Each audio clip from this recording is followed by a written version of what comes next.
All I need is good energy. I don't need no negativity around me. High frequency. I'm talking higher G-O-D. Yeah. Good energy. I don't need no negativity around me. High frequency. I'm talking higher G-O-D.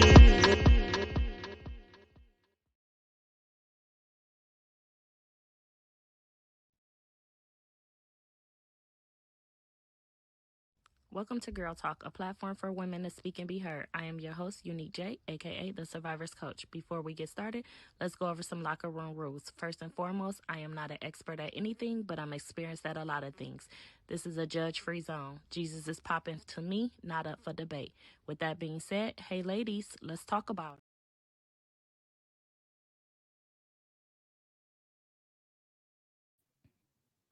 it. Hey, we are a little late, so bear with us. We had some technical difficulties. But before we start, we want to start with our trigger warning for today's show. And our trigger warning today's episode is to discuss life after losing a loved one to murder. You may hear some aspects of the incident, but the sole purpose is to give a glimpse of what the family life is like after the incident, coming from a mother's point of view, a widow's point of view, and a daughter's point of view. Typically, we have questions, we flow with a template. But for the most part, for today's show, we will have that same aspect. But at any given time, if our guests feel like they don't want to do this part of the question, we will move forward. Ultimately, we just gonna let God have his way and let him do what he do.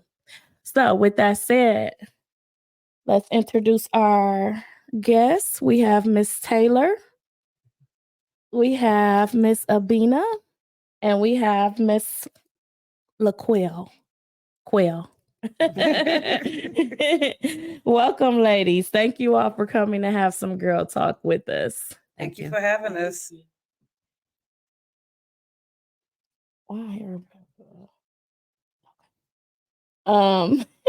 We always kick off our show with our play of the day. And today's play of the day is gun violence caused trauma that lasts beyond the incident, that we can only live to learn with it and go through it, but it never goes away. So next, we're going to roll into our segment called Locker Room Talk, where we ask the guests a few questions to get to know them. It's not nothing deep. It ain't nothing deep. Our first question is, where are you from and what do you do for a living? So we'll start with you. Hey. Put me on the spot, auntie. So I'm from Toledo, Ohio, born and raised by profession, human resources. I'm also a small business owner. I have a business called Annaco's Vending, and I am a full-time mother. So got 3 jobs there. All right. Miss Sabina? I work for the city of Toledo. I'm a mental health substance abuse counselor. I have a facility that's still in the making of opening of a mental health facility downtown Toledo. So that's to come. But I am a citizen of Toledo, lived here all my life. All right. My name is LaQuille. I've been here all my life, Toledo, Ohio. I am the owner of Soul Sisters Kitchen. So I'm a caterer, and that's my full-time, well, that's my everyday job. All right. So we'll start at the end and come back this way. So Quill, what are your hobbies? I love cooking. That's therapeutic for me. But I love reading. I love spending time with my family when I got the time to. But for the most part, I love cooking and doing anything where I'm probably busy or service. And I really don't really have too many just like hobbies that I just and that I'm into because I'm always so busy. So can't really do the things that I really love to do. I'm doing what I got to do right now. Right. Okay. That's kind of like the same thing as far as doing what I got to do right now. But I think my number one hobby right now is trying to find a new me because everything is different. Everything is new. You know, I'm a widow. Monday would have been 16 years of me being married. And so, you know, after years of learning me, now I'm in a Right. new phase of learning me. So that's my hobby right now. Like, what do you like? What don't you like? Because everything changed. So the things I used to like, I'm not really too much interested in anymore. So now my hobby is like learning me in a place of peace. Oh, that's good. I like that. Love that. Adding on to what Miss Sabina said and what my mom said, I feel like I'm still learning what I like to do, what I like to enjoy. I like working out. I like spending time with my family and my friends when I have the time. But right now, I'm learning what I like to do. So I like to call my mom when I don't know a recipe. And I got my recipes that I do throughout the week, and I know that they're gonna be good. But when I want to test something out and try something new, I like to cook and try new recipes. But I'm still learning what I like to do. Okay. All right. So we'll start in the middle. And what are your strengths, Miss Albina? Forgiveness. That's Forgiveness good. is my greatest strength because I notice I'm weak when I have things that's bothering me that I haven't gotten past. So that's pretty much my strength and learning how to figure things out now because my kids used to tell me, Ma, you need to learn technology. We're not gonna always be here. Ma, you need to learn this now, the computer, all of this extra stuff. I'm having to learn things that I never thought that I would have to, but I'm in a place now where I have no choice. So just learning technology and all that stuff is new, but my strengths is basically forgiveness and forgiving myself for a lot of things that I haven't been able to. Okay. One of my greatest strengths I would say is humility. I know that I don't know everything, so I'm always open to doing something wrong the first time. I'm open to not knowing what I'm doing, but eventually learning what I'm doing. Perseverance. I know I can do anything that I put my mind to, but also accountability. So I know that I have made mistakes in the past and I held myself accountable for it, but I also know that I can be accountable to overcome. I love that. Good. I love that. Yes. Thank Good you. answer. Yeah. We need to draw from these young Yeah, ones. we So, need to like, draw from thank you. everybody. We ain't Yes, never too like, old that we yeah, can't learn. I know that's right. I just received that. Thank you. You don't know what you just said. I appreciate that. Good job, daughter. Quill, yours. I think my biggest strength is I would say my being resilient, being able to bounce back from things that most people couldn't come back from. So that's what people need to see, that we can make it. So our strengths be being transparent and going through your storm and just being that survivor. Not even we're conquerors. You know, we Yes, I are like we that. are stronger than what we know we are. Oh, y'all gave some good stuff. I'm like, I like all of that. All right. Well, thank you all for participating in our little locker room talk. And before we get into the show, we're going to pay a few bills with this quick commercial break.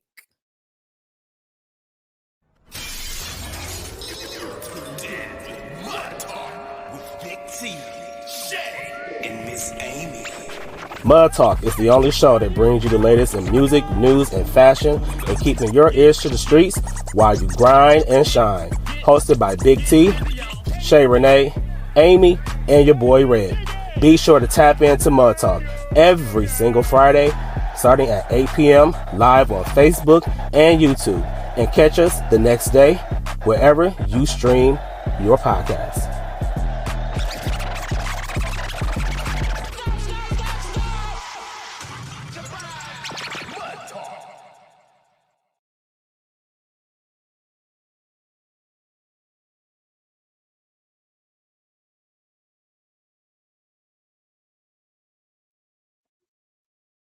All right, make sure y'all tune into Mud Talk. As stated earlier, this episode is not to focus on the incident. So We won't be going into detail. We will just be giving a brief if they are up to it. So our first question that we will ask is, we want you to give a brief description of who your loved one was to you. So My loved one was my father, Eugene Blackman, and my stepfather, Ronnie Hopkins. My loved one was my son, Jovan Unique Porter, Didi Porter, and my husband, Sean Rowland Sr. My loved one is my husband, Ronnie Hopkins. okay. And this question, again, like I said, I'm gonna keep stressing this. We're not going into cases of this. But if you comfortable, just giving a short summary of how the person in your loved one life was ended.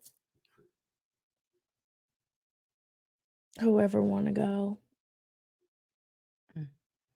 I'll go since I'm the mama up here. I was just about to say we'll let you go I'm in a the minute. mother here. My son, well, are we just talking about like the violence, gun violence, or just the gun violence, the death? So you can whatever you're comfortable talking about. It's literally your show. Whatever you Okay. comfortable Um, giving a brief detail of okay. how his life ended. You don't have to go into full detail. Okay. With my son, gun violence, March 2nd, we know that's the day. The date they didn't, declare to the 3rd, but March 2nd, in front of basically Toledo Hospital, middle of the day. Still kind of don't know everything, a lot of what happened. So I don't know. So I can't speak on what I don't know. Right. As for my husband, we had a house fire. He was at home. He made it out, but he didn't survive it. So even with that, don't know. So Right. Can't speak on what can't you really don't speak know. on what I don't know. Exactly. The baby girl. So my father was murdered at a bar, my father Eugene, and my stepfather Ronnie Hopkins was murdered at our home. Well, she And as my daughter I was gonna say said, she yes, yeah, she pretty much answered. She answered the question. Her father was murdered outside of a bar here in Toledo, and then my husband was gunned down in front of our home. Okay. And so how are you coping with that? Which I know that is a hard question because and I must say this is my niece. So that's my brother, my god brother who was gunned down. And that's my sister down there. So for me, for coping with this, it's kind of hard for me. And I'm just a god sister. So how do you cope with it, Tay? So for me, I would say I'm still coping with it. So when you ask me to participate in the show, I'm like, yes, without any hesitation. And this is my first time ever speaking publicly about what happened. So as we got closer to the show, I'm like, do I still want to do this? Can I still do this? Mhm. So I feel like with coping of losing a loved one is something that you learn to accept, but something that you never really get over. And you have your days where you getting through your day and you happy and you thinking about the good times, and then you have your days where it's like, dang.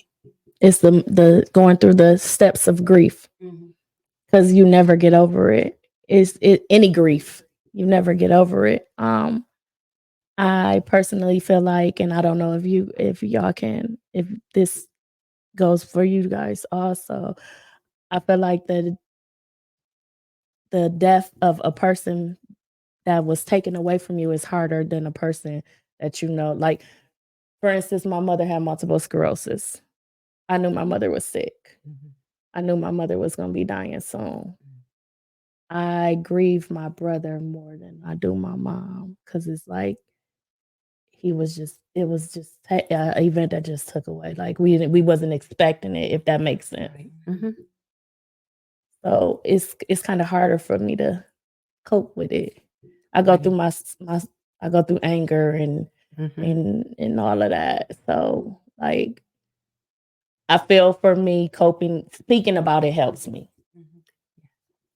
So I agree.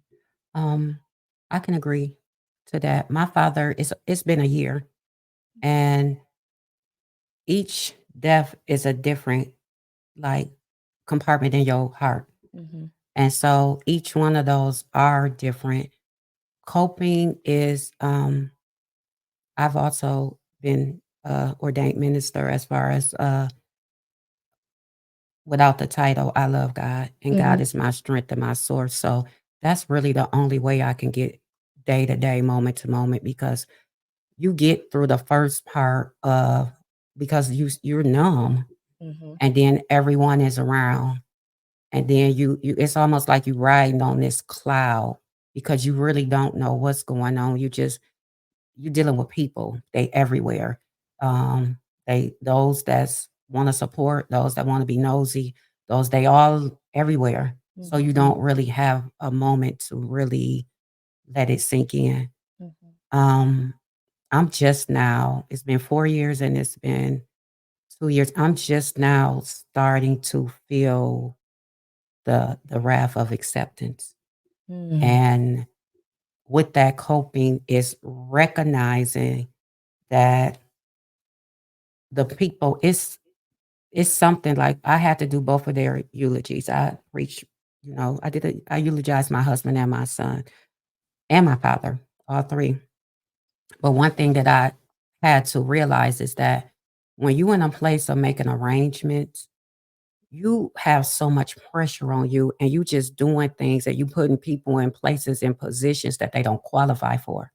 So I say, as I do a marriage, I talk to the brides in the room. I talk to everyone. I'm like, you really in this wedding to hold this marriage together. You're not here to look cute.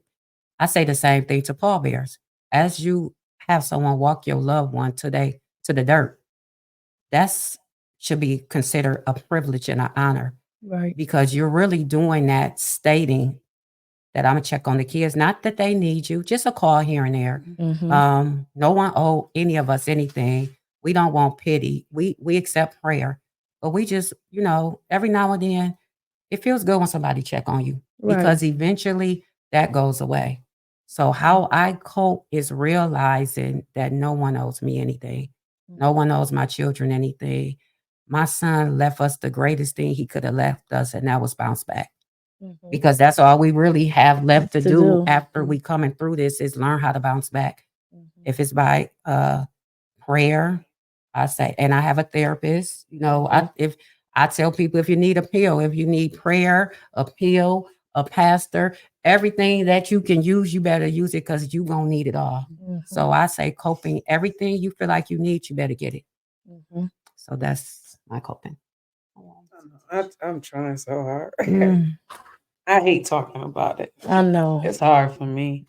okay, it's okay. It's okay. It's okay. Yeah. Yeah. Sure But is. that's how I cope. I stay busy. I keep myself busy. When he was murdered in March, I was right back to work in April. So I only had like 2.5 weeks to grieve. No life insurance. We lost everything. House, my kids lost. She lost both her dads, and then she was 17. The other were 3, 9, and 11. So I I, I don't know. Mhm. My best friend is gone. Mhm. That's just the hardest way I can explain it. We had so much to do. So every time I blink, I'm trying to blink twice because he can't see his kids no more. I don't know. It's, I'm doing what I got to do. I'm gonna miss him for the rest of. We tend to just stay busy. Yep. Got to. We tend to just stay busy so that Got to. it's nothing else that you can do from it because you can't bring them back. So you No. just tend to stay busy and just keep their memories alive Yeah. as much as you You know can. what I noticed too is that I had to recognize that busy is not a healer Yes. because I stayed busy. Like I was left where I could have been well off for the rest of my days, but because I didn't have my grief and trauma intact or allowed the people that was really there to help, I basically gave everything away just here and there, And so now I'm learning. I think everything is meant to happen. and Mhm. I'm learning, but it's this is a hard road to travel, Mhm. and busy is not a healer. It's Mhm. almost a distractor. It Yeah. is. Because once you continue your busyness and you recognize that I'm wearing out, I just Yes. told them I'm in this place where I'm all over the place because I'm all over the place, and that's not a good place. So I'm in a sabbatical where I'm just shutting down everything because everything in my life is going to go on with or without me, but I need me. Right. Yes. And my Right. children that's still here need me. So Right. that means everything else right now is a sabbatical. I told you I accepted this because I feel like it's a God thing. Mhm. I just don't even accept everything anymore because people will wear you out. Yes. And then Yeah. then they going on with their thing. And you Yeah. still like, what was all that? Yeah. Right. So Right. Right. Yeah. When we were talking, I'm like, I don't pick my guests. I sit and I pray and I let God lead me to who my guests should be. mhm. And I've had I've had a person, I've asked a person, and she was like, who actually experienced gun violence. Like she made it out, and she was like, it's a trigger for me. And after I sat and I went to God with it, he was like, she ain't ready yet. And I said, I don't even want you to think about it. I want you to get the healing that you need. Cause you're not ready yet. Mhm. And you can't talk about it until you not so much over it, but you can talk about it. You can't talk about it till you can't talk about it. Mhm. Right. And I was telling Miss Savina and my mom earlier, I felt like staying busy. So after all that happened, I felt like I was running. I Mm, was away to college in Atlanta and I was angry, mhm, but I was busy. So mhm, I didn't want to feel. And I mm. remember right after that happening, one of my family members told me, "You the oldest, you need to suck it up. You need to get it together." And right after that happened, that's what someone told me. So I felt like as the oldest, I have to lead by example. I can't be weak. Mhm. And I know how that feels because when my mother died, I was 23 and my sister was 9. And they was like, you the oldest, you got to take care of her. You got to take care of your daughter. You got to take care of this. And here I am, 46, and I'm just now dealing with my mother death of who passed away 23 years ago. Mm. Cause I had to, I'm got to be strong. I got to be the one. I got to be. And I think that people don't know what to say during these times, that they just say anything. And I would just say we live, right? Yeah, When you because don't know what to say, just be quiet. It's okay. exactly. It's because okay to be quiet. Yes. Because I don't look at some people the same because of things they have said to me during this, and I'm trying. That's where the forgiveness. I have to forgive them because the forgiveness is for me. Right. It's right. not for them. But you have to be careful when you don't know what to say. Just don't say anything. Right. And Because just you don't, don't know. and don't volunteer that you're gonna do something, knowing that you're not gonna do it. Okay. And that one. Look, she need an offering. And then there's that one. And then there's that. Yeah. And you don't have to. Like, I think that with it, death is a hard subject anyway, and grief is a hard subject anyway, that I feel like people don't know what to say. They don't know what to do. They just do the norm that they see everybody else do. Until I'm going to be there affects for them. you. Until it hits them. Yeah, until it's at your front door. I'll be there for you, and then you don't see them no more after the services. And I did the same thing as you when my mother died. It was just I was giving everything away. Like I just didn't want to be bothered. Yes. So Here, I just take this and go. just take it. Take Like this I and just go. didn't want to be bothered with people. So I just here, because I don't want to be bothered with nobody. So that is definitely. And I think that's a part of the grief too that people need to understand because it could be a danger when we isolate. Yes. And when we isolate it, that's a thin line because it could be okay for a while, but then it can get dangerous because you have to come out of that because you get by an idle mind. You know what I'm saying? Where you start telling yourself, is it really worth it? Why am I still here? All of those things start. What did I do wrong? So I'm learning because I like to be private. Like everybody think they know Abina, but nobody knows Abina Mhm. because you're not in my circle. My circle is really me and my and my kids. Right, And your they, kids.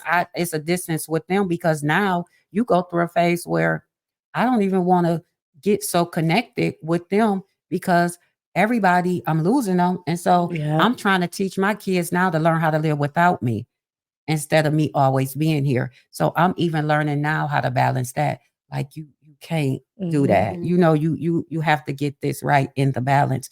But this stuff is not, I'm gonna say it's not for the weak, but it is for the weak because when we weak, that's when God could be strong. Strong. Yeah. Because we can't do this. You cannot take on this Yeah. without. My mother actually started preparing me at the age of 12 to lose her.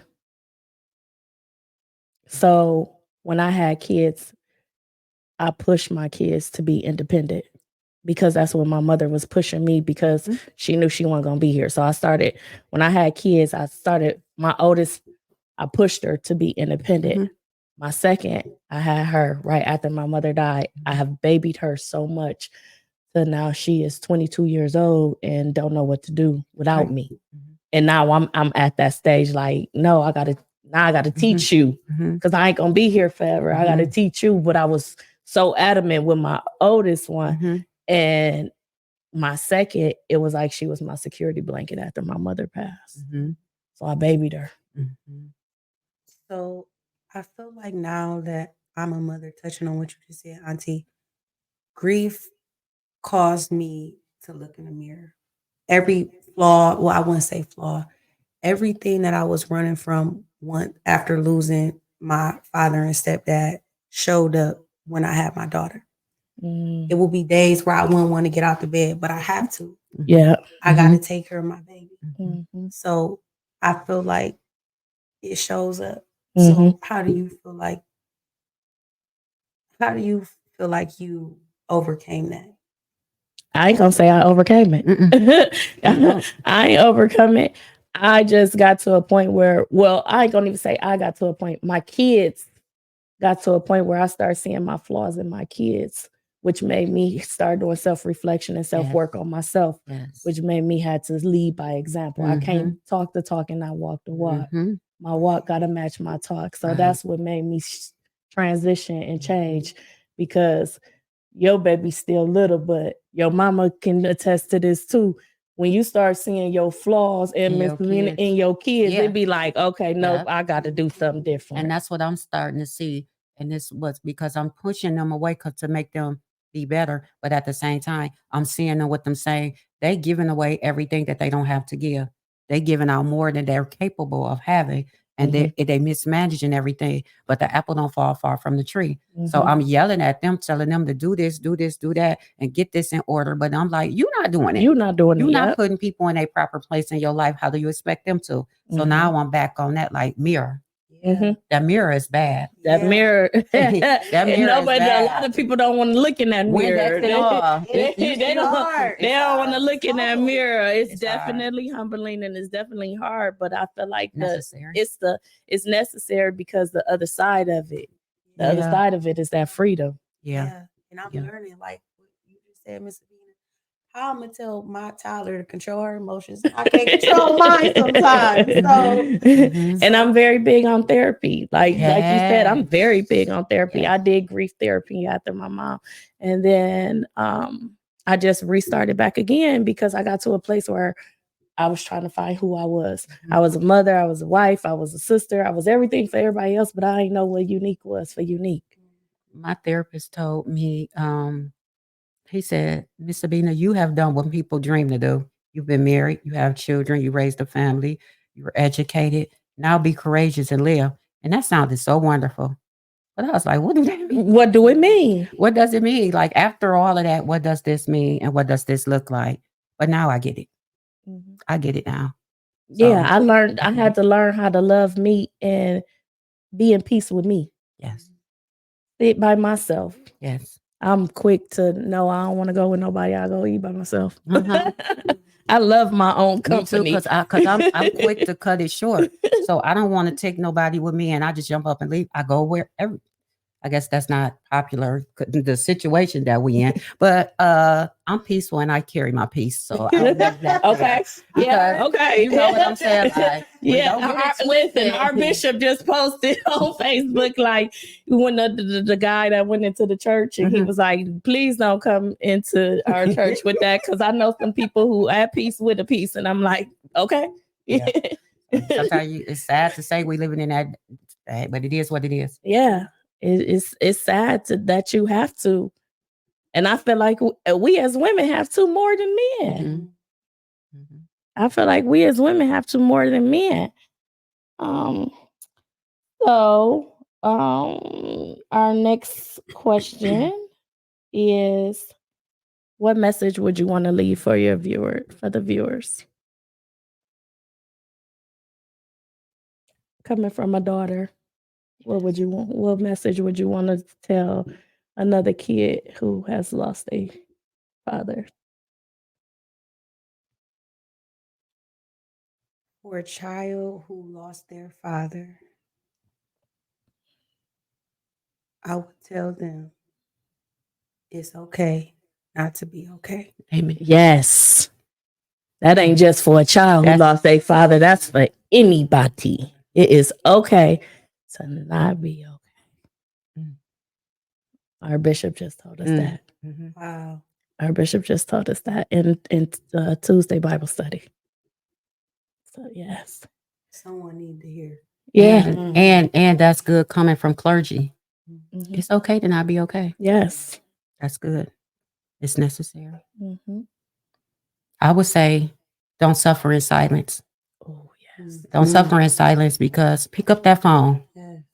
go for that walk, reach out. The greatest thing that I wanted in all of this was just a hug. Mm. So many people want my hug, Mhm. but I really wanted to be hugging somebody's bosom. Like, don't just come here, Mhm. baby. Yes. Yeah. But you learn how to hug yourself. Yes. The youth, they got it. They got it. They got this. Yeah. What's your message, Quill? Quail over there thinking about probably a catering. Probably thinking about some macaroni. Her mind off the subject. She like, what I gotta cook tomorrow? I gotta cook for oh yes, I do. I gotta prepare everything for my friend. Just find God and just stay as close to Him as you Amen. can. That's the Yeah. only thing, because you're gonna go through every emotion that you don't even know that you're gonna go through, and that's just the one person who's not gonna give up on you. Amen. I promise you. Amen. Amen. The only. Exactly. The only. You'll never leave us or forsake us. And that's how we all are still able to sit The here only reason. and even talk about it. Can I tell a quick story? Yes. This is so God ordained that 5 years ago, last week, it came up in my recent, how your stuff come up on Facebook. And it said that I had something, because Quail was on my heart after this happened to her husband.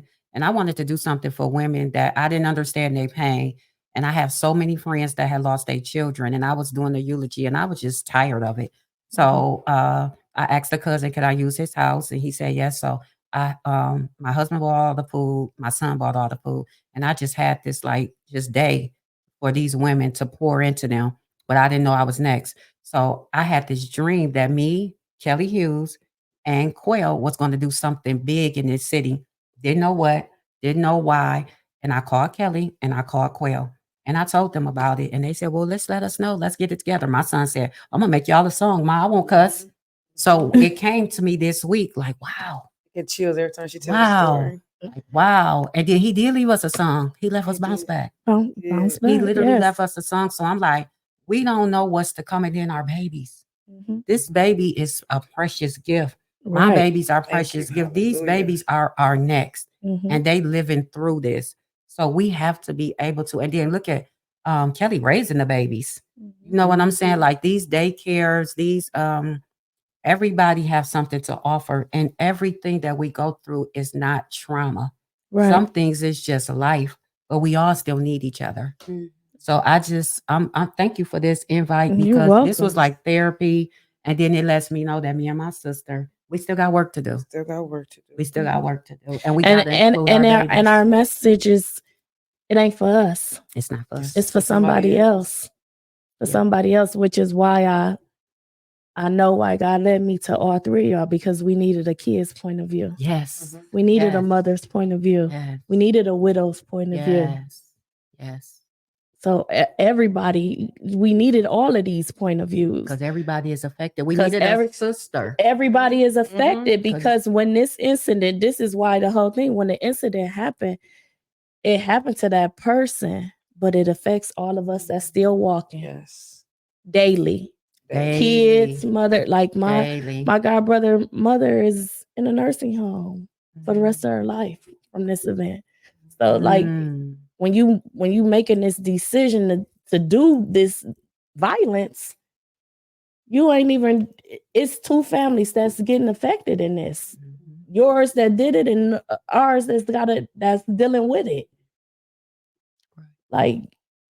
Like babies not having dads on both sides. Mhm. Like that was the biggest thing, because we still got to get up every day. Mhm. Mhm. And eat, like you said, you don't know what happened, but that person that's still on the run that did that, you still getting up every day with your conscience. Your conscience Still want to is be still, helpful in the community. your conscience is still with you Yes. every day of Yes. what you did. Eventually, And you don't even know who all know that's right with right. you. You don't know. You just don't know. You just don't know. You just just don't don't know. know. And I feel like this generation that's coming up now, they are so stuck on material things. They Mhm. don't value life. Mhm. And I had to come out of that because I was going back in that cycle. I believe for me, losing it all right before my face, everything, house, husband, gone. Nothing was left.